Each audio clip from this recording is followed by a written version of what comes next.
Exam 2 ಅಲ್ಲಿ social science ಅಲ್ಲಿ 80/80 ಯಾವ ರೀತಿ ಸ್ಕೋರ್ ಮಾಡೋದು ಸರ್? ಎಕ್ಸಾಮ್ 1 ಅಲ್ಲಿ ಸೋಷಿಯಲ್ ಸೈನ್ಸ್ ಅಲ್ಲಿ ತುಂಬಾ ಕಡಿಮೆ ಮಾರ್ಕ್ಸ್ ಬಂದಿದೆ, ಹಾಗಾಗಿ ನಾನು ಎಕ್ಸಾಮ್ 2 ಬರೀಬೇಕಂತ ಇದ್ದೀನಿ. ಹಾಗಾದ್ರೆ 75+80 ಯಾವ ರೀತಿ ಸ್ಕೋರ್ ಮಾಡೋದು ಸರ್? ಈ ರೀತಿ ಡೌಟ್ಸ್ ನಿಮಗೂ ಇದ್ದೇ ಇರುತ್ತಲ್ವಾ? ಸೊ ಇಲ್ಲಿ ನಾನು ನಿಮಗೆ ಕ್ಲಿಯರ್ ಆಗಿ ತಿಳಿಸ್ತಾ ಹೋಗ್ತೀನಿ ಯಾವ ರೀತಿ ನೀವು ಎಕ್ಸಾಮ್ 2 ಅಲ್ಲಿ ಸುಲಭವಾಗಿ 80/80 ಸ್ಕೋರ್ ಮಾಡಬಹುದು ಅಂತ. ಓಕೆ, ಸೊ ನೀವು ಕೂಡ ರೆಡಿ ಇದೀರಲ್ವಾ?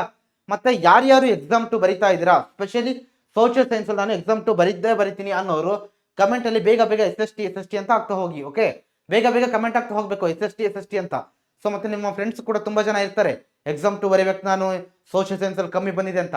ಅವ್ರಿಗೂ ಈ ವಿಡಿಯೋನ ಶೇರ್ ಮಾಡ್ತಾ ಹೋಗಿ. ಓಕೆ, ನೋಡ್ತಾ ಹೋಗೋಣ ಯಾವ ರೀತಿ ತುಂಬಾ ಸುಲಭ ಇದೆ. ಓಕೆ, ತುಂಬಾ ಸುಲಭವಾಗಿ ನಾನು ನಿಮಗೆ ತಿಳಿಸ್ಕೊಡ್ತೀನಿ ಯಾವ ರೀತಿ ನೀವು ಸುಲಭವಾಗಿ 80/80 ಸ್ಕೋರ್ ಮಾಡಬಹುದು ಅಂತ. ಓಕೆ, ಸೊ ಫಸ್ಟ್ ಥಿಂಗ್ ನೋಡಿ, ಸಿಂಪಲ್ ಆಗಿದೆ. Study according to blue print ಅಂತ ಕೊಟ್ಟಿದ್ದೀನಿ. ನಿಮ್ಮ ಹತ್ರ ಈಗ ಆಲ್ರೆಡಿ ಬ್ಲೂ ಪ್ರಿಂಟ್ ಇದೆ. ಓಕೆ, ಟೋಟಲ್ 33 ಚಾಪ್ಟರ್ಸ್ ಅಲ್ಲಿ ಯಾವ ಚಾಪ್ಟರ್ ಇಂದ ಎಷ್ಟು ಮಾರ್ಕ್ಸ್ ಬರುತ್ತೆ ಅನ್ನೋದು ಎಲ್ಲ ಕೂಡ ಡೀಟೇಲ್ಸ್ ನಿಮ್ಮ ಹತ್ರ ಆಲ್ರೆಡಿ ಇದೆ. ಎಕ್ಸಾಮ್ಗೆ ನಾವೆಲ್ಲ ಕೂಡ ತಿಳಿಸಿದೀವಿ ಅಲ್ವಾ? ಸೊ ಅದ್ರ ಪ್ರಕಾರ ಸ್ಟಡಿ ಮಾಡ್ತಾ ಹೋಗಿ. ಇಲ್ಲೂ ಕೂಡ ಯಾವ ಚಾಪ್ಟರ್ಗೆ ಜಾಸ್ತಿ ಮಾರ್ಕ್ಸ್ ಬರೋ ಚಾಪ್ಟರ್ಗೆ ಜಾಸ್ತಿ ಟೈಮ್ ಕೊಡಿ, ಕಡಿಮೆ ಏನು ಮಾರ್ಕ್ಸ್ ಬರ್ತಕ್ಕಂಥ ಚಾಪ್ಟರ್ಗೆ ಕಡಿಮೆ ಸಮಯವನ್ನ ಕೊಟ್ಟು ಈ ರೀತಿ ಪ್ರಿಪೇರ್ ಆಗ್ತಾ ಹೋಗಿ. ಓಕೆ, ಎಲ್ಲದನ್ನು ಒಂದೇ ಈಕ್ವಲ್ ಆಗಿ ಓದ್ತಾ ಹೋಗ್ಬೇಡಿ. ಓಕೆ, ಚಾಪ್ಟರ್ ವೈಸ್ ಜಾಸ್ತಿ ಟೈಮ್ ಅನ್ನ ಕೊಡ್ತಾ ಹೋಗಿ. ಕ್ಲಿಯರಾ? ಸೊ ಎಷ್ಟು ಮಾರ್ಕ್ಸ್ ಬರುತ್ತೆ ಅನ್ನೋದ್ರ ಮೇಲೆ ನಿಮಗೆ ಗೊತ್ತಿರಬೇಕು ಚೆನ್ನಾಗಿ, ಅದ್ರ ಮೇಲೆ ಡಿಪೆಂಡ್ ಆಗಿ ಓದ್ತಾ ಹೋಗಿ. ಓಕೆ, ಸೊ ಇದು ಫಸ್ಟ್. ಈ ರೀತಿ ಮಾಡೋದು ನಿಮಗೆ ಸ್ಮಾರ್ಟ್ ವರ್ಕ್ ಮಾಡ್ಲಿಕ್ಕೆ ತುಂಬಾ ಯೂಸ್ ಆಗುತ್ತೆ. ಎಲ್ಲ ಚಾಪ್ಟರ್ ಗಳನ್ನ ಎಲ್ಲದನ್ನು ಕೂಡ ಓದ್ತಾ ಕೂರಬೇಡಿ. ಓಕೆ, ಸೊ ಬ್ಲೂ ಪ್ರಿಂಟ್ ಪ್ರಕಾರ ಸ್ಟಡಿ ಮಾಡ್ತೀರಲ್ವಾ? ಟೋಟಲ್ 33 ಚಾಪ್ಟರ್ಸ್ ಇದೆ. ಈ ರೀತಿ ಸ್ಟಡಿ ಮಾಡ್ತಾ ಹೋಗಿ. ಇದು first step. Okay, so second ಏನ್ ಮಾಡ್ತೀರಪ್ಪ ಅಂತಂದ್ರೆ ಸಾಲ್ವ್ ಕ್ವಶನ್ಸ್. ಓಕೆ, ಸೊ ನಾವು ಬ್ಲೂ ಪ್ರಿಂಟ್ ಪ್ರಕಾರ ಸ್ಟಡಿ ಮಾಡ್ತೀವಿ. ಓಕೆ, ಸೊ ಓಕೆ, ಅದು ಕ್ಲಿಯರ್ ಆಯ್ತು. ಸೆಕೆಂಡ್ ಒನ್, ಆ ಚಾಪ್ಟರ್ ಗಳಲ್ಲಿ ಸಪೋಸ್ ಯಾವ್ದೋ ಒಂದು ಚಾಪ್ಟರ್ ಅಲ್ಲಿ, ಈಗ ಫಸ್ಟ್ ಚಾಪ್ಟರ್ ಅಲ್ಲಿ 3 ಮಾರ್ಕ್ಸ್ ಒಂದು ಕ್ವಶನ್ ಬರುತ್ತೆ ಅಂದ್ರೆ ಆ ಚಾಪ್ಟರ್ 3 ಮಾರ್ಕ್ ಕ್ವಶನ್ಸ್ ಮಾತ್ರ. ಸಪೋಸ್ ಯಾವ್ದೋ ಒಂದು 5th ಚಾಪ್ಟರ್ ಅಲ್ಲಿ 1 ಮಾರ್ಕ್ಸ್ ಕ್ವಶನ್ ಬರುತ್ತೆ ಅಂತಂದ್ರೆ 1 ಮಾರ್ಕ್ ಕ್ವಶನ್ಸ್ ಮಾತ್ರ ಜಾಸ್ತಿ ಪ್ರಿಯಾರಿಟಿನ ಕೊಡ್ತಾ ಹೋಗಿ. ಕ್ಲಿಯರಾ? ಓಕೆನಾ? Solve questions second one, questions ಗಳನ್ನ ಜಾಸ್ತಿ ಸಾಲ್ವ್ ಮಾಡ್ತಾ ಹೋಗ್ಬೇಕು. ಕ್ಲಿಯರಾ? ಎಲ್ಲಿ ಸಾಲ್ವ್ ಮಾಡ್ತೀರಾ ಅಂತಂದ್ರೆ first one obviously text book questions. ಪ್ರತಿ ಚಾಪ್ಟರ್ ಆದ್ಮೇಲೆ ಕ್ವಶನ್ಸ್ ಕೊಟ್ಟಿರ್ತಾರಲ್ವಾ ಟೆಕ್ಸ್ಟ್ ಬುಕ್ ಅಲ್ಲಿ, ಅದನ್ನ ಸಾಲ್ವ್ ಮಾಡ್ಲೇಬೇಕು. Second one LBA questions solve ಮಾಡ್ಲೇಬೇಕು. ಓಕೆ, ಸೊ ನೆಕ್ಸ್ಟ್ MP ಅಂದ್ರೆ model papers, 4 model papers questions ಗಳನ್ನ ಸಾಲ್ವ್ ಮಾಡಿ, ಮಿಸ್ ಮಾಡಬೇಡಿ. ಪ್ರಿಪರೇಟರಿ 3 ಪ್ರಿಪರೇಟರಿಯ ಕ್ವಶನ್ ಪೇಪರ್ ಗಳನ್ನ ಸಾಲ್ವ್ ಮಾಡಿ. Previous year question papers. Okay, so last year ಕೇಳ್ತಕ್ಕಂಥ, ಲಾಸ್ಟ್ 2-3 ಇಯರ್ಸ್ ಕೇಳ್ತಕ್ಕಂಥ ಪ್ರೀವಿಯಸ್ ಇಯರ್ ಕ್ವಶನ್ ಪೇಪರ್ಸ್ ಅನ್ನ ಜಾಸ್ತಿ ಸಾಲ್ವ್ ಮಾಡ್ತಾ ಹೋಗಿ. ಆಮೇಲೆ ಎಕ್ಸಾಮ್ ಅನ್ನ ಕ್ವಶನ್ ಪೇಪರ್ ಇಷ್ಟನ್ನು ಕೂಡ ಮಸ್ಟ್ ಅಂಡ್ ಶುಡ್ ಸಾಲ್ವ್ ಮಾಡ್ಲೇಬೇಕು. ಕ್ಲಿಯರಾ? ಇಲ್ಲಿಂದಲೇ ಬರೋದು.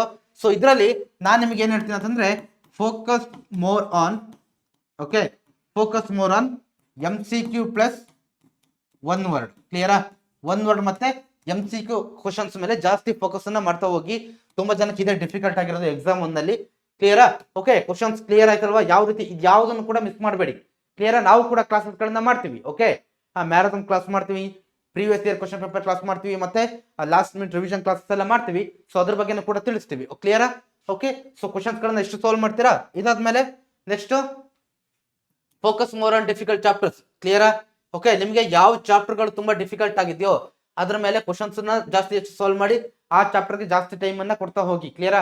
ಕೆಲವೊಂದು ಚಾಪ್ಟರ್ಗಳು ಕಷ್ಟ ಆಗುತ್ತೆ ಸರ್, ಇನ್ನು ಕೆಲವೊಂದು ನಮಗೆ ಅರ್ಥನೇ ಆಗಿರಲ್ಲ, ಆ ಚಾಪ್ಟರ್ಗಳು ಇರುತ್ತಲ್ವಾ, ಆ ಚಾಪ್ಟರ್ಗಳ ಮೇಲೆ ಜಾಸ್ತಿ ಫೋಕಸ್ ಅನ್ನ ಮಾಡ್ತಾ ಹೋಗಿ. ಓಕೆ, ಯಾವ್ದು ತುಂಬಾ ಸುಲಭ ಇದೆಯೋ ಅದಕ್ಕೆ ಕಡಿಮೆ ಸಮಯವನ್ನ ಕೊಡ್ತಾ ಹೋಗಿ. ಕ್ಲಿಯರಾ?